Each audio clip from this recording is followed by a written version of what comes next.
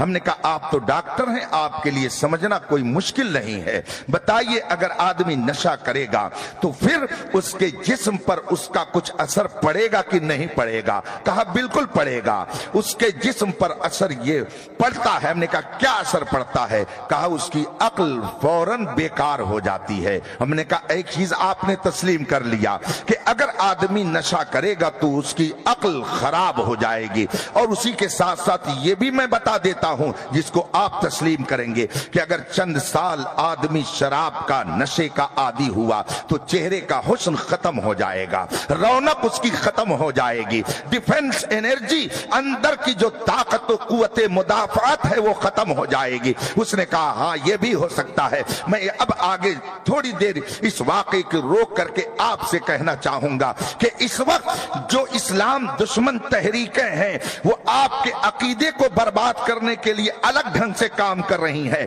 اور آپ کی جسمانی نشو و نما کو برباد کرنے کے لیے الگ ڈھنگ سے کام کر رہی ہیں۔ جگہ جگہ کے تجھے تھک چکے ہنگامے نشاط لذت خواب گراں بدل ڈالو، غلط روی سے منازل کا بودھ بڑھتا ہے، مسافر و روش کارواں بدل ڈالو۔ اسی ہندوستان کے ایک صوبے میں ایک مرتبہ تقریر کرنے کے لیے گیا، وہاں کچھ نوجوان اور کچھ دانشور ملاقات کرنے کے لیے آئے، اور انہوں نے کہا کہ حضرت اسلام دشمن طاقتوں نے ہمارے خطے کے نوجوانوں کو مکمل طور پر منظم طریقے سے نشے کا عادی بنانے کا پلان بنایا ہے۔ ہم نے کہا وہ کس لیے؟ کہا اس لیے کہ اس کی وجہ سے جو ان کا جذبہ ہے وہ سرد ہو جائے گا، جو ڈیفنس انرجی ہے وہ ختم ہو جائے گی، چہرے کی رونق ان کی ختم ہو جائے گی، پھر ہمارے گھروں کی بچیاں دوسروں کے دروازے پہ دستک دیں گی۔ یہ ان کا پلان ہے، اس پلان کے تحت ایسا کیا جا رہا ہے، اور نہ جانے کتنے نوجوان اپنی زندگی سے ہاتھ دھو بیٹھے ہیں۔ مجھ کو اسی انڈیا کے ایک صوبے میں کچھ لوگوں نے بتایا اس وقت آپ کے عقیدے کو برباد کرنے کے لیے 50 تحریکیں کام کر رہی ہیں، اور آپ کے کردار اور کریکٹر کو ختم کرنے کے لیے نہ جانے کتنی تحریکیں جٹی ہوئی ہیں، اور سب کا نشانہ ہمارا یہ نوجوان ہے۔ ابھی جو آپ نے سنا مناظرہ ہوا، اور رافضیت کی جو ایک بلا چل رہی ہے اس وقت، اس کے حوالے سے آپ نے 2 جملے سنے۔ سچائی یہ ہے کہ پورے ہندوستان میں اس وقت اس فتنے کو بڑی تیزی سے نوجوانوں کے دل و دماغ میں بٹھانے کی تحریک چل رہی ہے، اور اگر آپ نے توجہ نہیں کی تو نہ آپ کی آنے والی نسلوں کا ایمان سلامت رہے گا، نہ ان کا کیریکٹر سلامت رہ سکتا ہے۔ یہ تو میں نے جملے معترضہ کہہ دیا۔ اس نوجوان سے میں نے کہا بتائیے جسم کے اوپر یہ سب اثر پڑتا ہے کہ نہیں پڑتا ہے؟ اس نے کہا ہاں یہ بھی ہوتا ہے۔ اب میں نے سوچا کہ لاؤ ذرا اسے اور سمجھا دوں۔ میں نے اس سے کہا کہ آپ نے ابھی بتایا کہ آدمی اگر نشہ کرتا ہے تو اس کی عقل خراب ہو جاتی ہے، آدمی اگر نشہ کرتا ہے تو اس کی جسمانی نشو و نما اس کی برباد ہو جاتی ہے، چہرے کی رونق ختم ہو جاتی ہے، قوت مدافعت جس کو ڈیفنس انرجی کہتے ہیں وہ ختم ہو جاتی ہے۔ اس نے کہا ہاں یہ سب صحیح ہے۔ میں نے اس کو سمجھاتے ہوئے کہا فرض کیجئے میں نے اس سے پوچھا کہ آپ رہتے کہاں ہیں؟ کہا میں دہلی میں ڈاکٹری کرتا ہوں۔ میں نے کہا چلیے ٹھیک ہے، آپ نے ایک خوبصورت بنگلہ بنایا، اور اس بنگلے کو آپ نے ڈینٹ پینٹ کر کے خوب مزین کر دیا، شاندار قسم کا اس میں پینٹ لگا دیا، آپ نے بہترین قسم سے آپ نے اس بلڈنگ کو سجا دیا، اور آپ نے اس پہ لکھ دیا ایک جگہ پر اس میں اسکریچ لگانا، اس میں کالک پوتنا، اس پہ پوسٹر چسپا کرنا یہ جرم ہے۔ اور ایک آدمی نے آ کر کے اس پہ کالک لگا دیا۔ بتائیے آپ کو اچھا لگے گا کہ خراب لگے گا؟ اس نے کہا یہ تو خراب لگے گا، یہ اچھی بات نہیں ہوگی، مجھے بہت خراب لگے گا۔ میں نے کہا خراب کیوں لگے گا؟ کہا اس لیے کہ میں نے جب ایک خوبصورت عمارت بنائی، میں نے ایک بنگلہ بنایا، ڈینٹ پینٹ کر کے اس کو میں نے سنوارا، اور میں نے لکھ بھی دیا کہ یہاں کوئی کالک نہیں پوت سکتا ہے، لیکن اگر کوئی پوت دے گا تو مجھے بہت غصہ آئے گا۔ میں نے اس کو کہا، چونکہ وہ ہینڈسم تھا اس لیے میں نے اسی کو سامنے رکھا، میں نے کہا مالک نے آپ کو ہینڈسم بنایا ہے، اگر آپ اپنے ہاتھوں سے اس خوبصورتی کو ضائع کرے تو جس مالک نے بنایا ہے بتائیے اسے اچھا لگے گا؟ اگر آپ نے ایک عمارت بنائی اور خوبصورت عمارت بنائی تو آپ نہیں چاہتے ہیں کہ اسے کوئی خراب کرے؟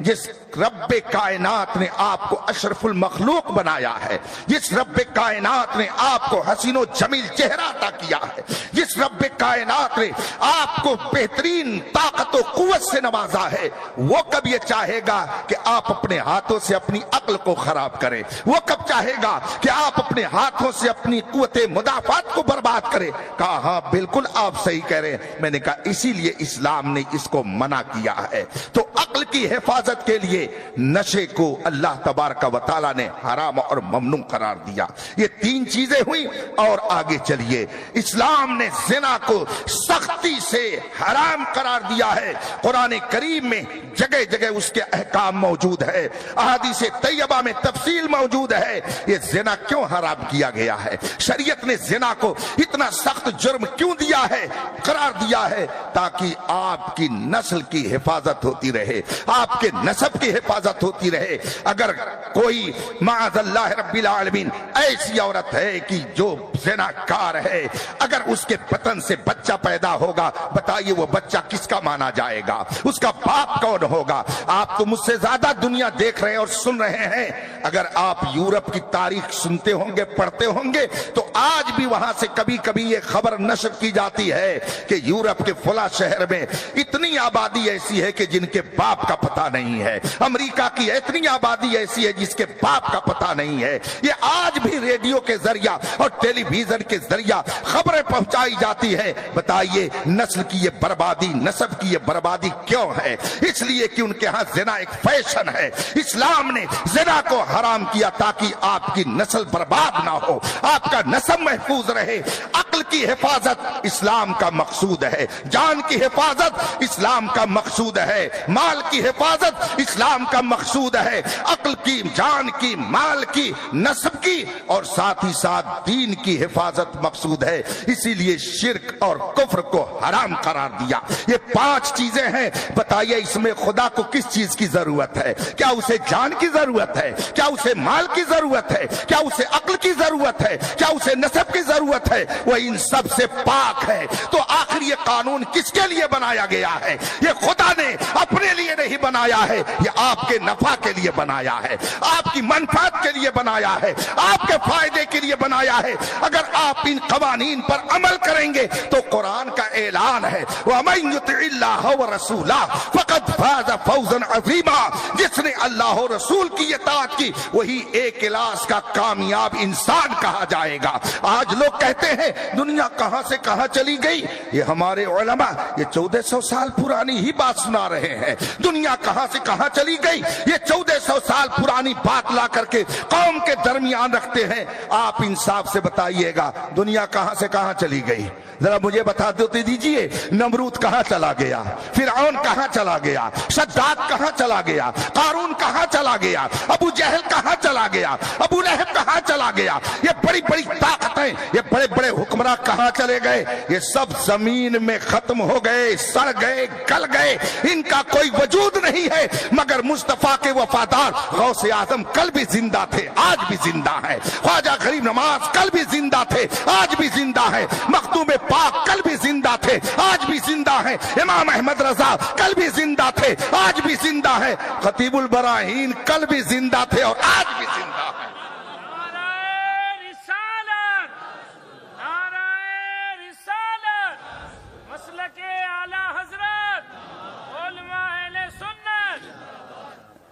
علم جب آپ حاصل کریں گے تو آپ اپنی عقل کی حفاظت کر سکتے ہیں۔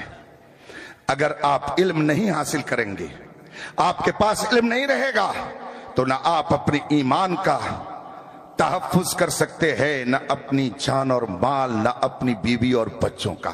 واقعات اتنے کثیر ہیں کہ اگر میں سناؤں تو آپ کو حیرت ہوگی کہ یہ ہو کیا رہا ہے۔ علم نہ رہنے کی بنیاد پر آدمی کا ایمان سلامت نہیں رہ سکتا ہے۔ ابھی ایک صاحب ایک جگہ تقریر کرنے لگے اور تقریر کرتے کرتے انہوں نے اہمیت بتانی شروع کی معیشت کی، اکنامی کی، کہ دولت حاصل کرنا چاہیے، چاہے محنت مزدوری کر کے حاصل کرے یا کوئی اور تجارت کر کے دولت حاصل کرے، مال حاصل کرنا چاہیے۔ مال کی اہمیت پر وہ زور دے رہے تھے، اور تقریر کرتے کرتے انہوں نے کہا، اپنی تقریر کے درمیان کہ رسول پاک نے مکے میں 2 ٹکے پر بکریاں چرائی ہیں، 2 ٹکے پر بکریاں چرائی ہیں، اور پھر آپ کو معاذ اللہ اس نے کہا اپنے خطاب میں کہ چرواہا تھے، انہوں نے چرواہا رہ کر کے زندگی گزاری۔ یہ جملہ مسلمانوں کے درمیان ایک مسلم کہے جانے والے نے ایک جملہ استعمال کیا ہے۔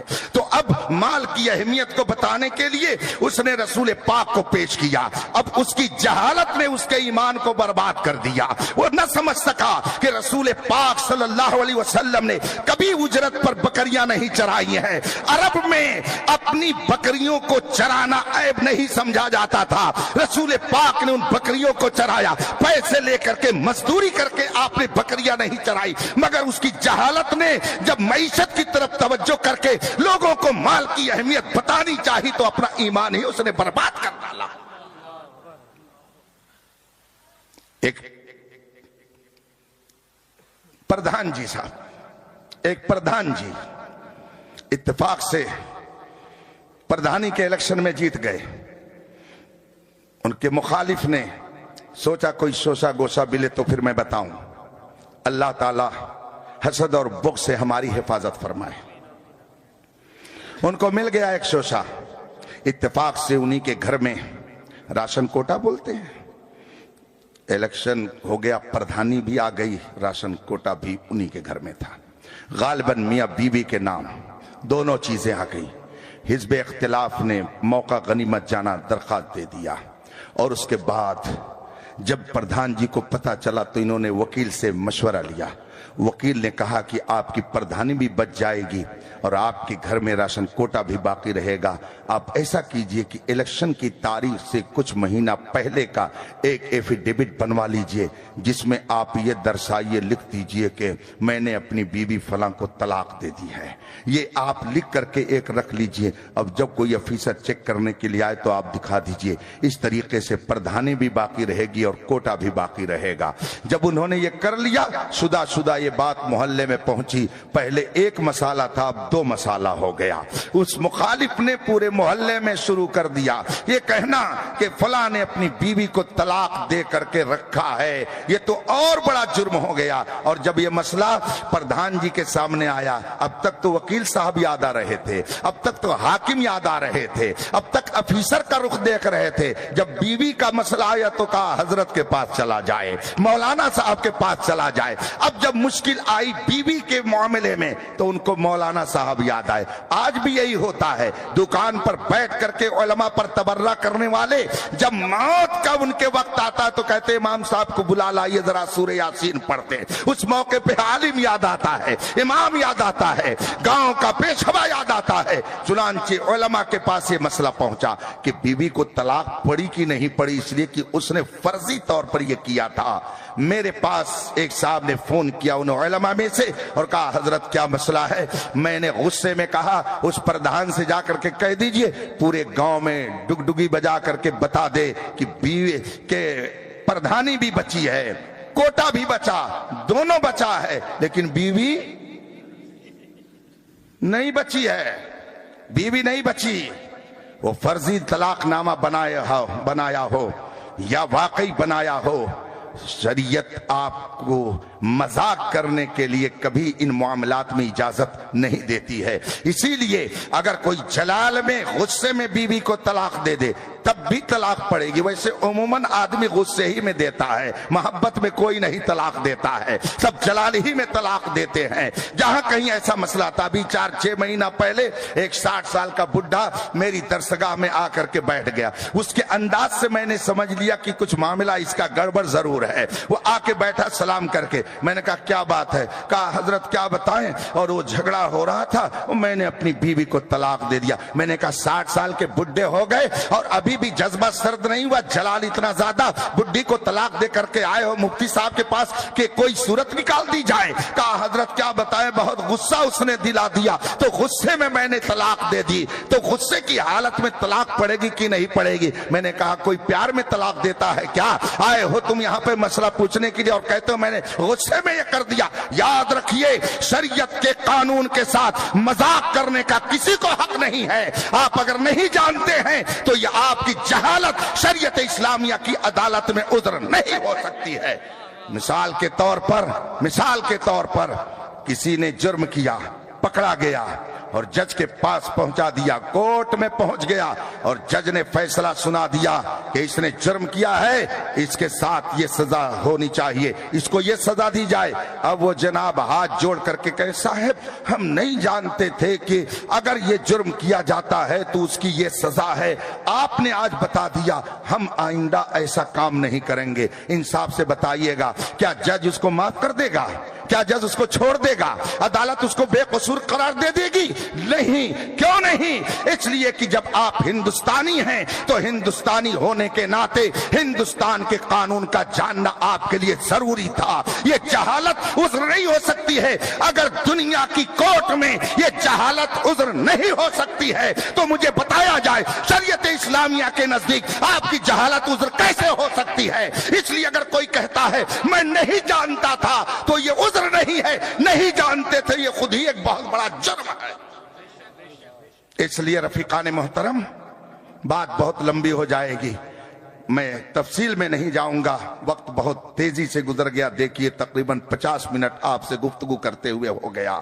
اگر آپ کے پاس علم نہیں ہوگا تو نہ آپ کا ایمان صحیح ڈھنگ سے سلامت رہ سکتا ہے، نہ آپ کی بیوی سلامت رہ سکتی ہے، نہ آپ اسلامی زندگی صحیح ڈھنگ سے گزار سکتے ہیں۔ اسی لیے ہمارے علماء نے جگہ جگہ ان مدارس عربیہ کو قائم کر کے آپ کے بچوں کو اس کی طرف متوجہ کیا کہ اگر آپ سے خطا ہو گئی اور آپ نہیں علم حاصل کر سکے تو کم از کم آنے والی نسلوں کو علم کے زیور سے مزین کر دیجئے تاکہ ان کی برکتوں سے آپ کچھ مالا مال ہو جائیے تو دنیا اور آخرت میں نجات کا ذریعہ بن جائے گا۔ یہ علماء ان کا مقام آئیے حدیث پاک کی روشنی میں سنا کر میں اپنی گفتگو کو ختم کر دیتا ہوں۔ جہاں کہیں میں جاتا ہوں ہندوستان بھر میں حضرات اصلاح معاشرہ پہ تقریر ہونی چاہیے، تھوڑی دیر یہاں پر اس موضوع پہ تقریر ہونی چاہیے، اس موضوع پہ تقریر ہونی چاہیے۔ جہاں کہیں بھی جایا جاتا ہے وہاں کے لوگ کہتے ہیں حضرت بڑی جہالت ہے، یہاں اس چیز میں لوگ بہت مبتلا ہیں، اس برائی میں لوگ بہت مبتلا ہیں، کہیں جوا میں، کہیں زنا میں، کہیں نشہ میں، کہیں چوری ڈکیتی میں، اس طریقے کے جرم پورے معاشرے کے اندر عام ہوتے جا رہے ہیں۔ اور بدعقیدگی کا تو حال یہ ہے معاذ اللہ رب العالمین، اب تو ایمان بچانا مشکل ہو گیا ہے۔ ایسے حالات پیدا کیے جا رہے ہیں کہ آپ عبداللہ نام رکھنے کے باوجود صحیح ڈھنگ سے مسلمان نہیں رہ سکتے ہیں۔ اگر آپ کے پاس علم نہیں رہے گا تو آپ اپنے ایمان کی بھی حفاظت نہیں کر سکتے ہیں۔ حضرت آدم علیہ السلام سے لے کر میرے آقا صلی اللہ علیہ وسلم تک 1 لاکھ کم و بیش 2,24,000 انبیاء کرام تشریف لائے۔ بتائیے ان میں سے کوئی بھی نبی بے علم تھا؟ کوئی نبی کوئی پیغمبر بے علم تھا؟ ایک کو مثال میں پیش کر دیجئے کہ ہاں فلاں بے علم تھا، معاذ اللہ رب العالمین۔ کوئی پیغمبر بے علم نہیں۔ پیغمبر کی شان تو بہت بلند و بالا ہے، اللہ کا کوئی ولی بے علم نہیں، کوئی ولی بے علم نہیں۔ حضرت سیدنا امام شافعی رضی اللہ تعالیٰ عنہ نے فرمایا ما جعل اللہ ولیا جاہلا قط، اللہ تعالیٰ نے کبھی کسی جاہل کو اپنا ولی نہیں بنایا۔ حضرت امام شافعی رضی اللہ تعالیٰ عنہ نے فرمایا جتنے غوث قطب ابدال ملیں گے وہ سب کے سب عالم دین ملیں گے۔ آپ نے حضرت غوث پاک کا واقعہ ہزاروں مرتبہ علماء سے سنا ہوگا کہ ان کی والدہ ماجدہ نے اپنے قصبے سے انہیں بھیجا بغداد معلی علم حاصل کرنے کے لیے، اور راستے میں ڈاکوؤں نے ڈاکہ ڈالا، اور اس کے بعد حضرت سیدنا غوث پاک نے اپنے بچپنے کے عالم میں جو سچائی کا مظاہرہ کیا، اس کی برکت سے ڈاکوؤں نے توبہ کر لی۔ ہزاروں مرتبہ آپ نے سنا، اس کا مطلب ہے کہ غوث بھی پہلے علم دین حاصل کرنے کے لیے گھر سے قدم نکالتے ہیں، تب رب قدیر انہیں یہ منزل عطا فرماتا ہے۔ کوئی غوث قطب ابدال جتنے بھی تاریخ میں آپ کو ملیں گے، ان میں سے کوئی بے علم نہیں ہے۔ کوئی نبی، کوئی رسول، کوئی پیغمبر، کوئی غوث، کوئی قطب بے علم نہیں۔ اللہ تبارک و تعالی نے ان ذوات قدسیہ کو علم کی دولت سے مالا مال فرمایا ہے۔ علم وہ چیز ہے جس کی برکت میدان محشر میں کیا ملے گی، بس وہ حدیث شریف سن لیجئے جلدی سے، تاکہ میں اپنی گفتگو ختم کر کے آپ سے رخصت ہوں۔ آج تقریباً 5واں دن ہے، رات میں تقریر، دن میں سفر، اور اونگ لیا سو لیا راستے میں، تو وہ ابھی یہاں سے مجھے آگے کا سفر کرتے ہوئے 10 جنوری تک رہنا ہے ملک کے مختلف گوشوں میں۔ علم کی برکت کیا میدان محشر میں ملے گی، اور اپنے ماتھے کی آنکھوں سے آپ علم کی برکت کیسے دیکھیں گے۔ میرے آقا صلی اللہ علیہ وسلم کی ایک حدیث ہے، اللہ کے رسول صلی اللہ علیہ وسلم نے فرمایا، جب میدان محشر قائم ہوگا، نفسی نفسی کا عالم ہوگا، ساری جماعتیں، سارے طبقے، سارے گروپ وہاں پہ جمع ہوں گے، تو عابدوں کا گروپ بھی آئے گا، جو عبادت گزار تھے وہ بھی اللہ کے سامنے ہوں گے، جو اللہ کے راستے میں لڑنے مرنے والے تھے، اپنی جان قربان کرنے والے تھے، وہ بھی ہوں گے، علماء بھی رہیں گے، علماء بھی رہیں گے۔ یہ تینوں جماعتیں ایسے کھڑی ہوں گی، اللہ تبارک و تعالیٰ کی طرف سے حکم ہوگا، اے عبادت گزارو، اور اے میری راہ میں لڑ کر کے اپنی جان دینے والو، ادخلوا الجنہ، جاؤ جنت میں چلے جاؤ، جنت میں داخل ہو جاؤ۔ عابد، زاہد، مجاہد یہ جنت کی طرف جانے لگیں گے، علماء کھڑے رہیں گے، ان کو آڈر نہیں ہوگا۔ اور جب یہ دونوں جماعت آگے بڑھے گی، جماعت علماء رب کی بارگاہ میں عرض کرے گی، مولا ہم تعبدوا وجاہدوا بعلمنا، مولا جس نے عبادت کی، اگر عالم نے اس کو عبادت کا طریقہ نہ بتایا ہوتا تو کیسے عبادت کرتا؟ عالم نے اگر اسے طہارت کا طریقہ نہ بتایا ہوتا تو کیسے وضو کرتا؟ عالم نے اگر اسے نماز پڑھنے کا طریقہ نہ بتایا ہوتا تو کیسے نماز پڑھتا؟ آج نہ جانے کتنے ڈاکٹر، انجینئر، پروفیسر ہوں گے جو بڑے قابل ہوں گے، لیکن خدا کی بارگاہ میں، معذرت کے ساتھ عرض کر رہا ہوں، خدا کی بارگاہ میں ان کو کھڑے ہونے کا ڈھنگ نہیں ہے، خدا کی بارگاہ میں کھڑے ہونے کا ڈھنگ نہیں۔ جا کر کے صبح دیکھ لیجئے گا، اگر نماز پڑھنے والے موجود ہوں گے، کتنے ایسے لوگ ہوں گے کہ جو جب سجدے میں جاتے ہیں تو پتا چلا کہ انگوٹھا لگنا چاہیے، ان کو یہی نہیں پتا ہے، اٹھا کر کے پیر اور وضو سجدہ کر کے سمجھتے ہم نے سجدہ کر لیا، نماز پڑھ لی۔ بلکہ کتنے ایسے ہیں کہ اگر بغل میں کوئی آ کے کھڑا ہو گیا تو اس کو دیکھ بھی لیتے کہ کون کھڑا ہے، ان کو یہ بھی نہیں معلوم ہے کہ کہاں ہم کھڑے ہیں۔ اور آج کل ہمارے نوجوانوں کے بیچ تو ایسا لباس چلا ہوا ہے کہ اگر یہ رکوع میں جاتے ہیں، سجدے میں جاتے ہیں، اور پیچھے کوئی شریف النفس کھڑا ہو تو میں سمجھتا ہوں کہ شاید اس کے وضو میں کچھ نہ کچھ طبعی کراہت پیدا ہو جائے۔ ایسا لباس پہن کر کے یہ مسجد میں جاتے، کس اینگل سے اور طریقے سے ان کی اصلاح کی جائے اور ان کو مسائل بتائے جائے۔ خیر، علماء رب کی بارگاہ میں عرض کریں گے، مولا ہم تعبدوا وجاہدوا بعلمنا، یہ جتنے عبادت گزار ہیں انہوں نے عبادت کیا تو ہمارے علم کی بدولت، ہم نے ان کو بتایا کہ ایسے عبادت کی جاتی ہے، اور اگر ہم نے اعلاء کلمت اللہ کی فضیلت نہ بتائی ہوتی، اور اگر ہم نے ان کو نہ سمجھایا ہوتا کہ جو رب کے راستے میں لڑتا ہے، جو رب کی راہ ہمیں اپنی جان قربان کر دیتا ہے، جو شہید ہو جاتا اس کا رتبہ کیا ہے، ہم نے اگر نہ بتایا ہوتا تو یہ کبھی ایک قدم آگے نہ بڑھاتے۔ تو ان کو جو کچھ بھی عبادت کرنے کا سلیقہ ملا ہے ہمارے علم کی بدولت، اور ان کو اگر تیری راہ میں لڑنے مرنے کا جذبہ ملا ہے تو ہمارے علم کی بدولت۔ مولا ان لوگوں کو تو نے بغیر حساب و کتاب کے جنت میں داخلے کا پروانہ دے دیا، مولا ہم کو۔ یہ علماء رب کی بارگاہ میں عرض کریں گے جب اللہ تعالیٰ عباد و زہاد اور مجاہدین سے فرمائے گا ادخلوا الجنہ، جنت میں جاؤ، اس وقت یہ علماء عرض کریں گے، جب یہ عرض کریں گے تو رب کریم کی طرف سے ندا آئے گی، جواب آئے گا، جماعت علماء کو اللہ کی طرف سے جواب دیا جائے گا۔ یہ حدیث شریف ہے، میں قصے کہانی نہیں سنا رہا ہوں، داستان الف لیلہ نہیں آپ کے سامنے پیش کر رہا ہوں، حدیث ہے، میرے مصطفیٰ کا فرمان ہے۔ اللہ تبارک و تعالی علماء سے فرمائے گا انتم عندی بمنزلت بعض ملائکتی، انتم عندی بمنزلت بعض ملائکتی، اے گروہ علماء تمہارا درجہ میرے نزدیک میرے بعض اسپیشل فرشتوں کی طرح سے ہے، تم عام لوگ نہیں ہو، تمہارا درجہ میرے نزدیک میرے مخصوص فرشتوں کی طرح سے ہے، تمہارا درجہ بہت بلند ہے۔ وہ جنت میں جا رہے ہیں، جائیں، ان کو جنت میں جانے دو۔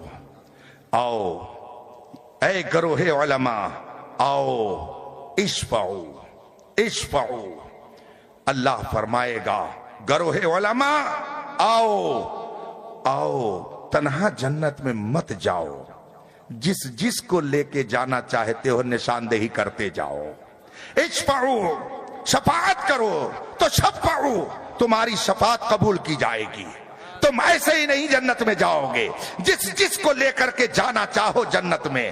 اب یہ علماء اپنے اپنے لوگوں کو ایک طرف سے دیکھیں گے، یہاں اختر حسین قادری آپ کے سامنے بیٹھا ہے، صبح اگر آپ لوگ دیکھ لیں، کوئی بھی دیکھ لے مجھے پہچان لے گا کہ ہاں اختر حسین قادری ہے یہ، لیکن آپ لوگ یہاں بیٹھے ہیں اور میں اگر صبح دیکھوں تو میں تو نہیں پہچان پاؤں گا، اس لیے کہ اتنے چہروں کو میں اپنے دماغ میں نہیں رکھ سکتا ہوں، یہ دنیا میں ہوگا لیکن میدان محشر میں اس کا برعکس ہوگا، اس کا الٹا ہوگا، یہاں آپ پہچان رہے ہیں، وہاں سچا عالم پورے مجمع میں اپنے ایک ایک معین و مددگار کو پہچانے گا۔ اللہ فرمائے گا اے علماء چلو تم شفاعت کرو۔ اب یہ علماء نظر دوڑائیں گے کہ کس کس نے دنیا میں میرے ساتھ احسان کیا ہے، اگر کسی نے وضو کرایا ہوگا اللہ کی بارگاہ میں عالم عرض کرے گا مولا فلاں آدمی نے مجھے وضو کرایا تھا، مولا اسے بھی جنت میں بھیج دے، اللہ فرمائے گا چل اس کو بھی ساتھ میں لے لے۔ ادھر ایک آدمی کہے گا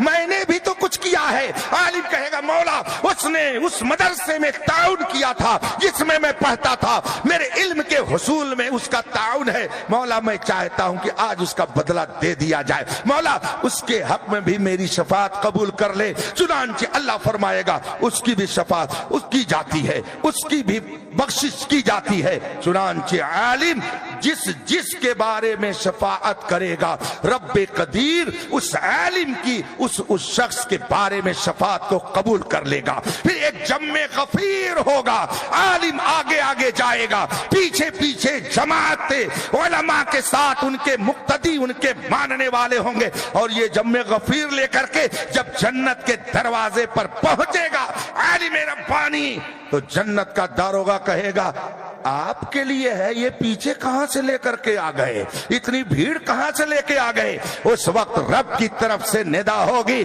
جانے دو، اس عالم کا یہ مقام ہے کہ جس جس کو یہ جنت میں لے جانا چاہے اس کو اجازت دی جاتی ہے۔ یہ جنت میں جانے کے لیے ذریعہ سچے علماء آپ کے لیے بنیں گے۔ بس اور آخری بات، اور جب جنت میں پہنچ جائیں گے تو ایسا نہیں ہے کہ وہاں آپ ان سے بے نیاز ہو جائیں۔ اعلیٰ حضرت رضی اللہ تعالی عنہ نے بڑی پیاری حدیث ذکر فرمائی ہے فتاوی رضویہ شریف کے اندر۔ فتاوی رضویہ اعلیٰ حضرت کے فتووں کی کتاب ہے جو 30 جلدوں میں اس وقت چھپ رہی ہے۔ اعلیٰ حضرت نے 1000 کتاب لکھ کر کے امت مسلمہ کی صحیح رہنمائی فرمائی ہے۔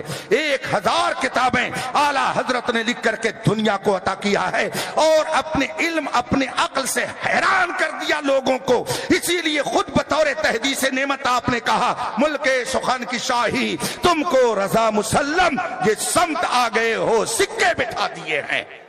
جنتی جنت میں جب چلے جائیں گے ہم لوگ بھی رہیں گے انشاءاللہ، انشاءاللہ امید یہ رکھنی چاہیے گرچہ ہم بے حد قصور، تم ہو عفو و غفور، بخش دو جرم و خطا تم پہ کرو رو تو رو. انشاءاللہ ہم سب لوگ رہیں گے جو سنی صحیح عقیدہ، بلکہ اس زمانے میں کہتا ہوں جو مسلک اعلیٰ حضرت پر سچائی سے قائم ہوگا انشاءاللہ جنت کی بہاریں اس کا استقبال کریں گی. اس وقت جو حالات ہیں، اگر آپ نے مسلک سے ادھر ادھر قدم ہٹا کر کے رکھا دوسری طرف تو پھر سمجھ لیجئے آپ میں سے بہت سارے لوگ حضور خطیب البراہین علی رحمت و رضوان کے مرید ہیں. حضرت کے علاقے کا میں ہوں، حضرت میرے علاقے کے. حضرت سے مجھے دلائل الخیرات شریف کی اجازت حاصل ہے. میرے غریب خانے پہ حضرت تشریف لاتے تھے، مجھ پہ کرم فرماتے تھے. حضرت کا خطاب بہت سارے لوگوں نے سنا ہوگا اور حضرت کی نصیحت بھی سنی ہوگی. حضور خطیب البراہین قدس سرہ فرماتے تھے اپنی زبان میں، بابو جو مسلک اعلی حضرت سے ہٹا وہ ہٹا. کیسا شاندار جملہ تھا. جو مسلک اعلی حضرت سے ہٹا وہ ہٹا. تو اس جملے پر میں آگے ایک جملہ اور کہہ دیتا ہوں کہ جو مسلک اعلی حضرت سے ہٹا وہ ہٹا اور جہنم کی دیوار سے سٹا. اس لیے اگر آپ چاہتے ہیں کہ جنت آپ کا استقبال کریں تو مسلک اعلی حضرت پر مضبوطی سے قائم رہیے گا. اور جب علماء سچی بات بتائیں تو آپ برا مت مانیے گا. جرم کریے، علماء ہدایت دے تو آپ اس کو برا مانیں گے، یہ دوہرا جرم ہو جائے گا. بہت سنبھل کر کے رہیے گا. اور شادی شدہ لوگ اپنی زبان بھی بہت احتیاط سے استعمال کر رہے ہیں، ورنہ جب ایمان جائے گا تو صرف ایمان نہیں جائے گا، بیوی بھی چلی جائے گی، یاد رکھیے گا. اس لیے کہ علماء یہی کہتے ہیں نا کہ اگر کسی شخص نے کفر کیا تو وہ تجدید ایمان بھی کرے اور تجدید نکاح بھی کرے. کیا مطلب ہوا؟ یعنی ایمان گیا تو بیوی بھی چلی گئی. تو ایمان بھی بچائیے اور بیوی بھی بچائیے، اس کا خیال رکھیے گا. بیوی بھی بچانا ضروری ہے اور ایمان بھی بچانا ضروری ہے. دونوں کا بڑا گہرا رشتہ ہے، اس کو ہمیشہ خیال میں رکھیں. جنتی جنت میں چلے جائیں گے انشاءاللہ. ہم اور آپ بھی چلیں گے نبی کے صدقے میں. ہم آئے یہاں تمہارے لیے، اٹھے بھی وہاں. اور جو نبی کے دامن میں یہاں پناہ لیے ہوگا، اعلیٰ حضرت کے برادر محترم حضرت حسن بریلوی رحمت اللہ تعالی علیہ نے کیا بہترین خوشخبری دی. فرماتے ہیں ڈھونڈائی کریں صدر قیامت کے سپاہی، وہ کس کو ملے جو تیرے دامن میں چھپا ہو.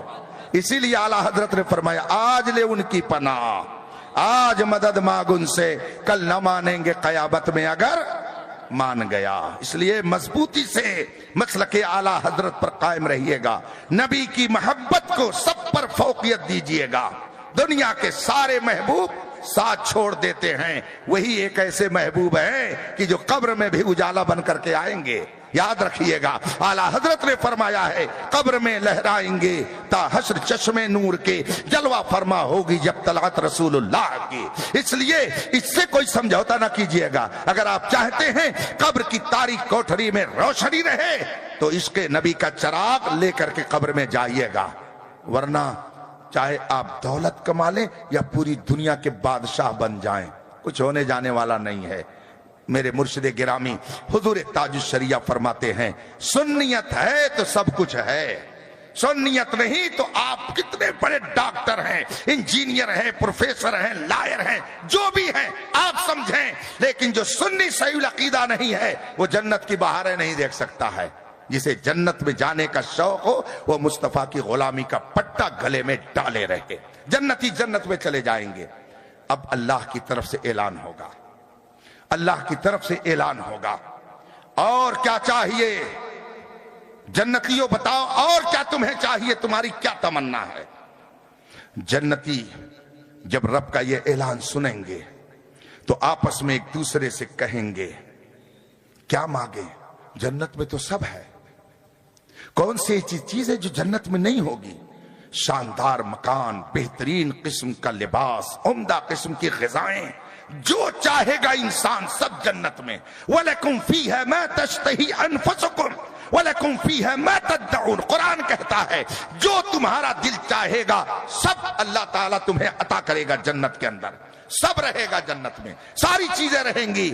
مگر جب اللہ کی طرف سے اعلان ہوگا اور کیا چاہیے تو لوگ نہیں سمجھ پائیں گے کہ کیا مانگیں، اب کیا مانگیں. سب تو موجود ہے. جنت میں حور و غلما ہیں، جنت میں اعلیٰ مکان، رہنے کے لیے ساری سہولت ہے، کیا مانگیں؟ تو ان کے دل میں اچانک یہ بات ڈالی جائے گی، نہیں سمجھ پا رہے ہو کہ کیا مانگیں اللہ سے؟ اعلان ہو رہا اس کی طرف سے، اور کیا چاہیے؟ نہیں سمجھ پا رہے ہو تو جاؤ اپنے علماء سے پوچھ لو، اپنے علماء سے پوچھ لو۔ اعلیٰ حضرت اس حدیث کو کوٹ کرنے کے بعد فرماتے ہیں عوام دنیا میں بھی علماء کے محتاج ہیں اور جنت میں بھی علماء کے محتاج رہیں گے، یہاں بھی محتاج رہیں گے، وہاں بھی محتاج رہیں گے۔ ان کے دل میں یہ بات آئے گی کہ چلو جاؤ علماء سے پوچھو، چنانچہ لوگ علماء کی طرف جائیں گے کہ چلیں علماء سے پوچھیں، انشاءاللہ حضرت صوفی صاحب کے مریدین صوفی صاحب سے ملیں گے، صوفی صاحب سے پوچھیں گے، تاج الشریعہ کے مریدین تاج الشریعہ سے پوچھیں گے، مفتی اعظم کے مرید مفتی اعظم سے پوچھیں گے، محدث اعظم کے مریدین ان سے پوچھیں گے، اعلیٰ حضرت کے مریدین اعلیٰ حضرت سے پوچھیں گے، اور ہم سب بڑے پیر صاحب کے غلام اور ان کے مرید ہیں تو انشاءاللہ سب لوگوں سے اعظم سے پوچھیں گے، سب رہیں گے وہاں پہ انشاءاللہ۔ تو یہ علماء کے پاس جائیں گے کہ رب کی طرف سے اعلان ہو گیا ہے، اور کیا چاہیے؟ اچھا آپ بتائیں گے کہ کیا چاہیے وہاں، اور کیا چاہیے؟ اور ماشاءاللہ میرے مصطفیٰ نے اپنے نائبین کے مقام کو کس طرح سے واضح فرمایا۔ اللہ کے رسول صلی اللہ علیہ وسلم کی حدیث میں آپ کو سنا رہا ہوں، جب جنتی جنت میں چلے جائیں گے خدا کی طرف سے اعلان ہوگا، اور کیا چاہیے؟ عوام نہیں سمجھ پائیں گے کہ اور کیا چاہیے، کیا مانگیں، دل میں بات ڈالی جائے گی جاؤ علماء سے پوچھو، تو یہ علماء کے پاس جائیں گے کہ خدا کی طرف سے یہ اعلان ہوا ہے، اب ہم خدا سے اور کیا مانگیں، ہمیں اور کیا چاہیے؟ سب کچھ تو موجود ہے جنت کے اندر۔ علماء رہنمائی فرمائیں گے کہ اللہ کی طرف سے جب یہ اعلان ہو گیا کہ اور کس چیز کی تمنا ہے اور کیا چاہیے، تو سب کچھ تو موجود ہے۔ رب کی بارگاہ میں چلو عرض کرو مولا تو نے شاندار مکان دیا، سونے چاندی کی دیواریں تو نے بنا کر کے مجھے دی ہے، جنت میں ساری نعمتیں تو نے عطا کر دی، مولا اب ان میں سے ہم کو کسی چیز کی تمنا نہیں، سب تو نے دے دیا، مولا اب ایک تمنا ہے، مولا اب ایک خواہش ہے، مولا دل کے اندر ایک مدعا ہے۔ علماء کہیں گے جاؤ رب کی بارگاہ میں عرض کرو مولا تو نے سب دے دیا ہے، اب اپنا جلوہ دکھا دے، اپنا دیدار کرا دے، اب یہی تمنا ہے کہ اپنا دیدار کرا دے۔ چنانچہ علماء کی رہنمائی میں عوام رب کی بارگاہ میں عرض کریں گے کہ مولا تو نے سب دیا ہے، اب اپنا دیدار کرا دے، تو رب قدیر وہاں پہ جنتیوں کو اپنا دیدار کرائے گا۔ یہ ہے علماء کا مقام۔ دارالعلوم معینیہ یہ میرے خواجہ غریب نواز کی عنایت ہے، اور میرے خواجہ کا احسان صرف یہاں کے مسلمانوں پر نہیں ہے، ہندوستان کے چپے چپے پر ان کا احسان ہے۔ حضور خواجہ غریب نواز کی برکت سے پوری دنیا میں ہندوستان ایک عظمت و وقار کی قدر کی نظر سے دیکھا جاتا ہے۔ حضور خواجہ غریب نواز نے جس انداز میں ہندوستان کے اندر دین کی خدمت انجام دی اور ہر برے کو نیک بنانے کا جو عظیم الشان کارنامہ انجام دیا، رہتی دنیا تک اسے بھلایا نہیں جا سکتا ہے۔ یہ ادارے یہ آپ کے دین کی حفاظت کا قلعہ ہیں، یہ آپ کے دین کی حفاظت کی مضبوط دیوار ہیں۔ لوگ چاہتے ہیں کہ ان قلعوں کو مسمار کر دیا جائے، لوگ چاہتے ہیں کہ ان دیواروں کو گرا دیا جائے، مگر آپ کہیے اگر برق و صیاد کی ضد یہی ہے بنائیں گے ہم بھی یہیں آشیانہ۔ آپ ان مدارس کا تعاون کیجیے، اپنے بچوں کو اس میں داخلہ دلائیے، بچوں کو پڑھائیے، اور میں یہ نہیں کہتا کہ سب کو آپ حافظ قرآن عالم دین بنائیے، یہ ضروری بھی نہیں ہے کہ سب گاؤں کا ہر فرد سب کے سب عالم دین حافظ قرآن بن جائیں۔ اگر ایسا ہو جائے تو بہت مشکل پیش آئے گی۔ اسٹیج کون لگائے گا؟ شاندار شامیانہ کون بنائے گا؟ مائک کون صحیح کرے گا؟ کون لوگوں کی نگرانی کرے گا؟ تو یہ ساری چیزیں ضروری ہیں، مگر ایمان اور عقیدے کی حفاظت کے لیے اور ایک اسلامی زندگی گزارنے کے لیے علم بنیادی چیز ہے۔ اس لیے علم دین آپ اتنا حاصل کر لیجئے کہ دنیا کے کسی گوشے میں رہیے، فخر سے کہیے ہمارا رشتہ غوث و خواجہ سے ملتا ہے، فخر سے کہیے ہمارا رشتہ امام احمد رضا سے ملتا ہے، کہیں رہیے فخر سے کہیے کہ رب قدیر نے ہمیں سنی صحیح العقیدہ بنایا ہے۔ اللہ تبارک و تعالی اپنے حبیب کے صدقے میں آپ سب کے ایمان کی حفاظت فرمائے، ملک کی حفاظت فرمائے، اس آبادی کی حفاظت فرمائے اور اسلام و سنیت کا پرچم بلند فرمائے۔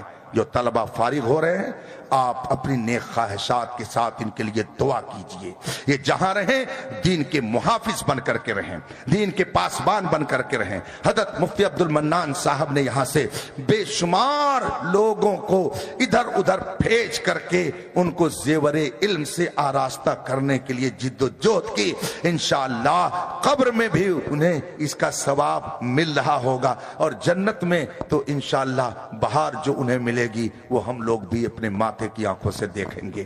اللہ تبارک و تعالی اپنے حبیب کے صدقے میں اس ادارے کو دن دونی رات چوگنی ترقی عطا فرمائے۔ شاید نسمہ بھی چلتا ہے، موئنیہ گھر اسکول بھی ساتھ میں چلتا ہے، گویا بچوں کو بھی زیور علم سے آراستہ کیا جاتا ہے اور قوم کی بچیوں کو بھی زیور علم سے مزین کیا جاتا ہے۔ رب قدیر ہماری آنے والی نسلوں کی حفاظت فرمائے اور ان سب کو علم و عمل کا حسین سنگم بنائے اور بہترین زندگی گزارنے کا انہیں سلیقہ عطا فرمائے۔ جو لوگ اس کا تعاون کرتے ہیں وہ مبارکبادی کے قابل ہیں، مگر یہ نہ سوچئے گا کہ ہم احسان کر رہے ہیں، بالکل نہ سوچئے گا، اس کو ذہن میں مت لائیے گا کبھی بھی کہ ہم مدد کر رہے ہیں دین کی تو ہم دین پر احسان کر رہے ہیں، قطعاً نہیں۔ ہم تو اپنی تقریر میں کہتے ہیں ہمارا مذہب جس کو اسلام کہا جاتا ہے یہ کبھی خطرے میں نہیں تھا، نہ آج ہے نہ انشاءاللہ صبح قیامت تک رہے گا۔ ہم اسلام کو اس لیے نہیں مانتے ہیں کہ ہم اسلام کو بچائیں، ہم کیا اسلام کو بچائیں گے، ہم اپنے نہیں کو بچا پا رہے ہیں۔ ہم اسلام کو اس لیے نہیں مانتے ہیں کہ ہم اسلام کو بچائیں گے، ہم اسلام کو اس لیے مانتے ہیں کہ اسلام ہم کو بچاتا ہے، ہم کو بچاتا ہے کس سے؟ عذاب الہی سے، جہنم میں جلنے سے، بے غیرتی سے، بے حیائی سے، ڈاکہ زنی سے، چوری سے اور نہ جانے کتنی کتنی بری چیزوں سے ہم کو اسلام بچاتا ہے۔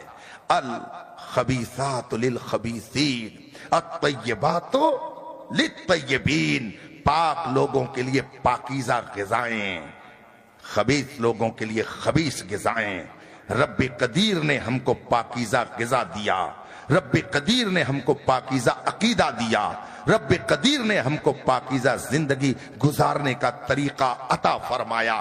ہم اسلام کو اس لیے نہیں مانتے کہ ہم اسلام کی حفاظت کر رہے ہیں، ہم اسلام کو اس لیے مانتے ہیں کہ اسلام ہماری حفاظت کر رہا ہے۔ ہم اگر نہیں اسلام کو مانیں گے ہماری کیا بات ہے؟ پوری دنیا اگر خدا کا انکار کر دے، بتائیے وہ خدا نہیں رہ جائے گا؟ نہیں رہ جائے گا؟ پوری دنیا اس کا انکار کر دے، اس کی خدائی میں کوئی فرق، اور پوری دنیا اس کی عبادت کرنے لگے، کیا اس کی عزت بڑھا دیں گے؟ بڑھا دیں گے اس کی عزت؟ نہیں۔ تو اگر پوری دنیا اس کو خدا ماننے سے منکر ہو جائے اس کا کچھ نقصان نہیں، اور پوری دنیا اس کی عبادت کرنے لگے اس کا کوئی فائدہ نہیں۔ تو اس کا مطلب کیا ہے کہ ہم جو کچھ کر رہے ہیں وہ اپنے نفع کے لیے۔ اب آپ کی مرضی ہے کہ چاہے اپنا نفع کمانے کے لیے آپ صراط مستقیم پر رہیے یا نقصان اٹھانے کے لیے کسی اور راہ پہ جائیے۔ ہم تو یہی کہیں گے کہ بائیں رستے نہ جا مسافر سن، راہ میں راہ مار پھرتے ہیں، سیدھے راستے پر چلیے، انشاءاللہ دنیا میں بھی کامیاب رہیں گے اور آخرت میں بھی کامیاب رہیں گے۔ وآخر دعوانا ان الحمدللہ رب العالمین۔ السلام علیکم۔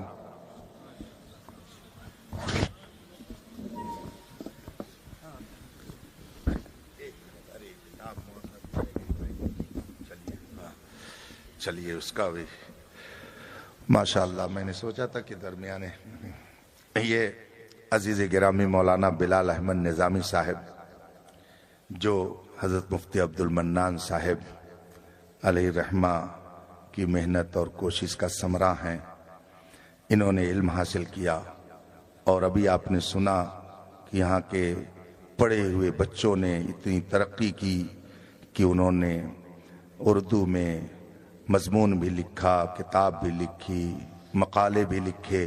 چنانچہ عزیز گرامی مولانا بلال احمد نظامی صاحب نے ایک کتاب ترتیب دی، اسلام میں غلامی کا تصور ما 40، یعنی اس میں انہوں نے قدیم زمانے کے حالات جو تھے اس کو سامنے رکھ کر کے ایک مخصوص طبقے کے حوالے سے گفتگو کی ہے، اور اسلام نے اس دبے کچلے طبقے کو کتنی عزت عطا کی اس کو بیان